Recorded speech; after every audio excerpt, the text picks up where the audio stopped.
الله الذي أنزل الكتاب بالحق والميزان وما يدريك لعل الساعة قريب يستعجل بها الذين لا يؤمنون بها والذين آمنوا مشفقون منها ويعلمون أنها الحق ألا إن الذين يمارون في الساعة لفي ضلال بعيد الله لطيف بعباده يرزق من يشاء وهو القوي العزيز من كان يريد حرث الآخرة نزد له في حرثه ومن كان يريد حرث الدنيا نؤته منها ومن كان يريد حرث الدنيا نؤته منها وما له في الآخرة من نصيب أم لهم شركاء شرعوا لهم من الدين ما لم يأذن به الله ولولا كلمة الفصل لقضي بينهم وإن الظالمين لهم عذاب أليم ترى الظالمين مشفقين مما كسبوا وهو واقع بهم والذين آمنوا وعملوا الصالحات في روضات الجنات لهم ما يشاءون عند ربهم ذلك هو الفضل الكبير ذلك الذي يبشر الله عباده الذين آمنوا وعملوا الصالحات قل لا أسألكم عليه أجرا إلا المودة في القربى ومن يقترف حسنة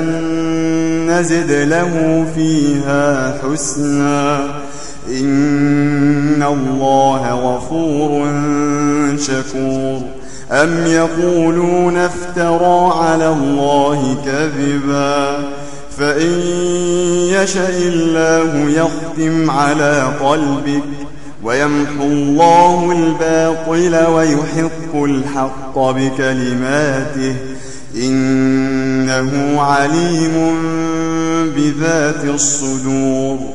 وهو الذي يقبل التوبة عن عباده ويعفو عن السيئات ويعلم ما تفعلون ويستجيب الذين آمنوا وعملوا الصالحات ويزيدهم من فضله والكافرون لهم عذاب شديد ولو بسط الله الرزق لعباده لبغوا في الأرض ولكن ينزل بقدر ما يشاء إنه بعباده خبير بصير وهو الذي ينزل الغيث من بعد ما قنطوا وينشر رحمته وهو الولي الحميد ومن آياته خلق السماوات والأرض وما بث فيهما من دابة وهو على جمعهم إذا يشاء قدير وما أصابكم من مصيبة فبما كسبت أيديكم ويعفو عن كثير وما أنتم بمعجزين في الأرض وما لكم من دون الله من ولي ولا نصير ومن آياته الجوار في البحر كالأعلام إن يشأ يسكن الريح فيظللن رواكد على ظهره إن في ذلك لآيات لكل صبار شكور أو يوبقهن بما كسبوا ويعفو عن كثير ويعلم الذين يجادلون في آياتنا ما لهم من محيص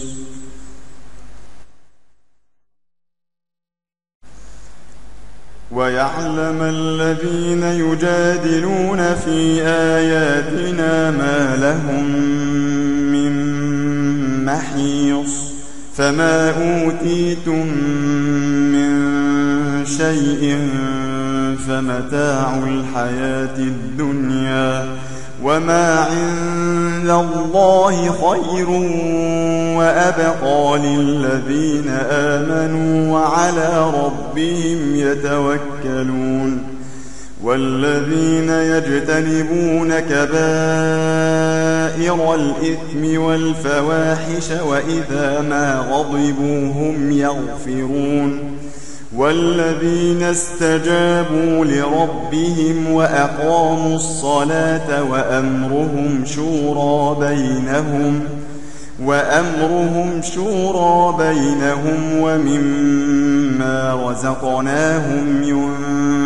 ينفقون والذين إذا أصابهم البغي هم ينتصرون وجزاء سيئة مثلها فمن عفا وأصلح فأجره على الله إنه لا يحب الظالمين ولمن انتصر بعد ظلمه فأولئك ما عليهم من سبيل إنما السبيل على الذين يظلمون الناس ويبغون في الأرض بغير الحق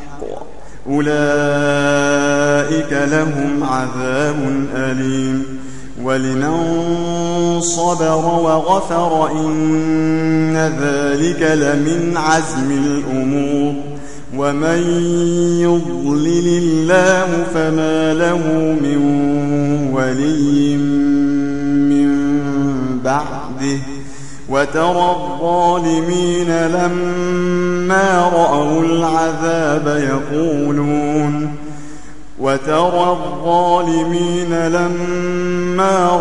العذاب يقولون هل إلى مرد من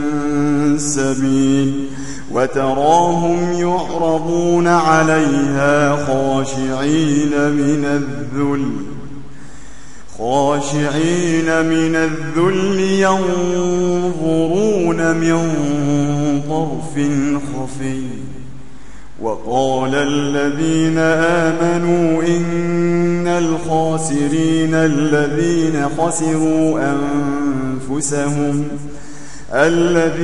خسروا أنفسهم وأهليهم يوم القيامة ألا إن الظالمين في عذاب مقيم وما كان لهم من أولياء ينصرونهم من دون الله ومن يضلل الله فما له من سبيل استجيبوا لربكم من قبل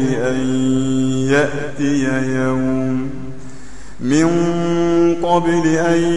يأتي يوم لا مرد له من الله ما لكم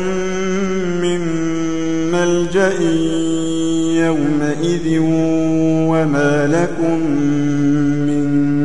نكير فإن أعرضوا فما أرسلناك عليهم حفيظا إن عليك إلا البلاغ وإنا إذا أذقنا الإنسان منا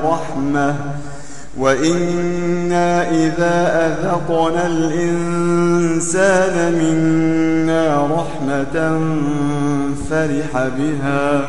وإن تصبهم سيئة بما قدمت أيديهم فإن الإنسان كفور لله ملك السماوات والأرض يخلق ما يشاء يهب لمن يشاء إناثا ويهب لمن يشاء الذكور أو يزوجهم ذكرانا وإناثا ويجعل من يشاء عقيما إنه عليم قدير وما كان لبشر أن يكلمه الله إلا وحيا أو من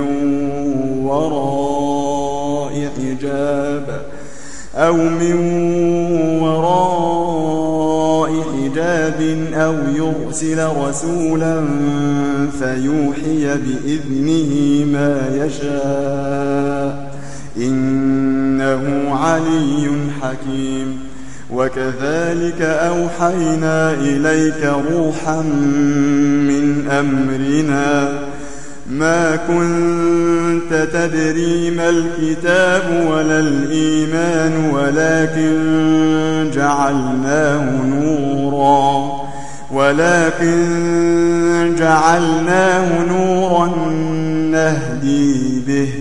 نهدي به من نشاء من عبادنا وإنك لتهدي إلى صراط مستقيم صراط الله الذي له ما في السماوات وما في الأرض ألا إلى الله تصير الأمور